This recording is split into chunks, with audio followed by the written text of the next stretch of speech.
शरद पवार आणि अजित पवार यांच्यासह महायुतीचे नेते मुंबईमध्ये एकाच मंचावर येत आहेत आणि महाराष्ट्र राज्य सहकारी बँकेचा हा कार्यक्रम आहे जिथे त्यांची उपस्थिती आहे। मुख्यमंत्री आणि दोन्ही उपमुख्यमंत्र्यांचा एकाच गाडीतून यावेळेला प्रवास सुद्धा पाहायला मिळाला। नितीन गडकरी यांनी शरद पवारांची यावेळी सदिच्छा भेट घेतली। महाराष्ट्राच्या राजकारणामध्ये हे नव्या बदलांचे संकेत आहेत का अशा चर्चा सुरू झाल्यात। अजित पवारांची राष्ट्रवादी आणि शरद पवारांची राष्ट्रवादी एकत्र येण्याचा निर्णय सुप्रिया सुळे आणि अजित पवार यांनी घ्यावा अशी भूमिका एकीकडे शरद पवार यांनी घेतलेली आहे। आणखी तपशील घेऊयात, प्रतिनिधी सुशांत सावंत आपल्याशी जोडले गेले त्यांच्याकडून। सुशांत, या ज्या भेटीगाठी सध्या घडलेल्या आहेत त्याबाबत आणखी काय तपशील आहेत, काय नेमक्या चर्चा सुरू झाल्यात? अगदी खरं आहे रिद्धी, आपण जर बघितलं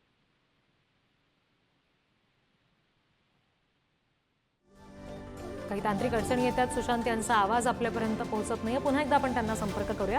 मात्र सध्या ही दृश्य आपण बघतोय, मुख्यमंत्री फडणवीस उपमुख्यमंत्री शिंदे एकाच गाडीतून आल्याचं यावेळी पाहायला मिळालेलं आहे। दोन्ही मुख्यमंत्री उपमुख्यमंत्र्यांनी हा एकत्र प्रवास केला। महाराष्ट्र राज्य सहकारी बँकेच्या कार्यक्रमासाठी ते उपस्थित होते। यावेळेला हे खेळीमेळीचं वातावरण पाहायला मिळालं। शरद पवार कार्यक्रमाला उपस्थित होते आणि यावेळेला नितीन गडकरी यांनी शरद पवारांची सदिच्छा भेट सुद्धा घेतली। एकीकडे अजित पवार, शरद पवार असे दोन्ही नेते, त्यांची राष्ट्रवादी एकत्र येईल पुन्हा परत अशा पद्धतीच्या चर्चा आहेत।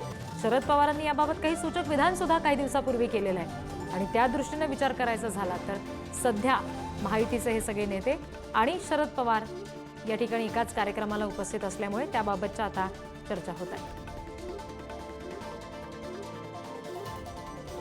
शरद पवार आणि अजित पवार एकत्र येण्यासंदर्भात जोरदार चर्चा राज्याच्या राजकारणाच्या वर्तुळात सुरू असताना एका कार्यक्रमासाठी, एका बँकेच्या कार्यक्रमासाठी म्हणून हे नेते पुन्हा एकत्र आल्याचं पाहायला मिळालं। यावेळेला मुख्यमंत्री, दोन्ही उपमुख्यमंत्री एकाच गाडीतून आले। महाराष्ट्र राज्य सहकारी बँकेच्या एका कार्यक्रमासाठी त्यांनी सगळ्यांनी उपस्थिती लावली आणि या कार्यक्रमापूर्वी भाजपचे ज्येष्ठ नेते नितीन गडकरी यांनी शरद पवारांची सदिच्छा भेट सुद्धा घेतली। एकंदरीत महाराष्ट्राच्या राजकारणामध्ये हे नव्या बदलांचे संकेत आहेत अशा चर्चा होतात। पुन्हा एकदा आपण प्रतिनिधी सुशांत सावंत यांच्याशी बोलूया। सुशांत, काय नेमक्या चर्चा आता सध्या सुरू झालेल्या आहेत राज्याच्या राजकारणाच्या वर्तुळात? रिद्धी, आपण जर बघितलं असेल तर शरद पवार यांनी नुकतंच एक विधान केलं होतं, सुप्रिया सुळे आणि अजित पवारांना एकत्र यायचं असेल तर ते स्वतः निर्णय घेतील। त्यानंतरच खऱ्या अर्थानं महाराष्ट्रातील राजकारणात काही नवे बदल मिळतात का, नवे संकेत मिळतात का अशी चर्चा सुरू झाली होती।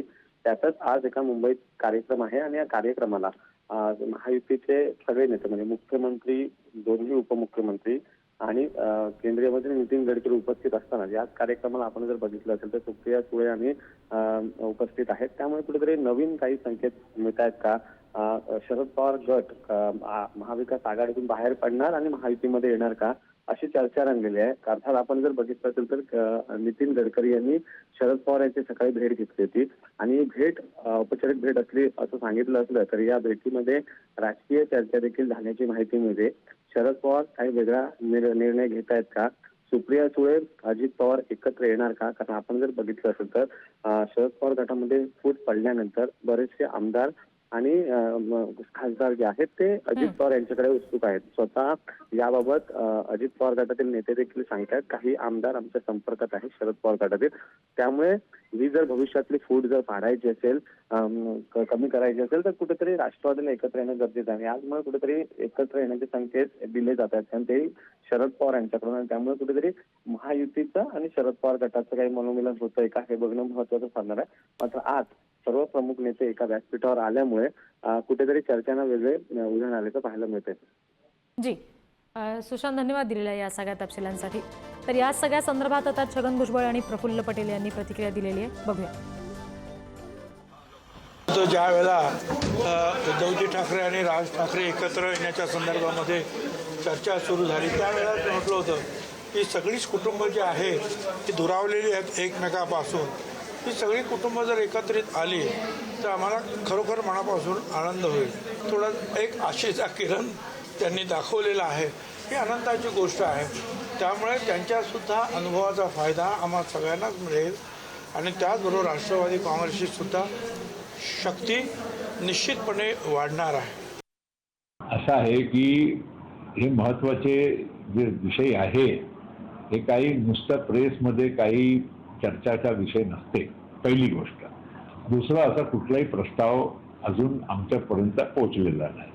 तिसरी गोष्ट महत्वाची आहे की हे सगळं चर्चा करत असताना कोणी मी व्यक्तिगत माझ्या विचार मांडणं हे योग्य नाही. आम्ही सगळे लोक जे प्रमुख मंडळी आहोत चर्चा करू, त्याच्यानंतर ज्या विषयावर काही भाष्य करायचं असेल ते योग्य राहील.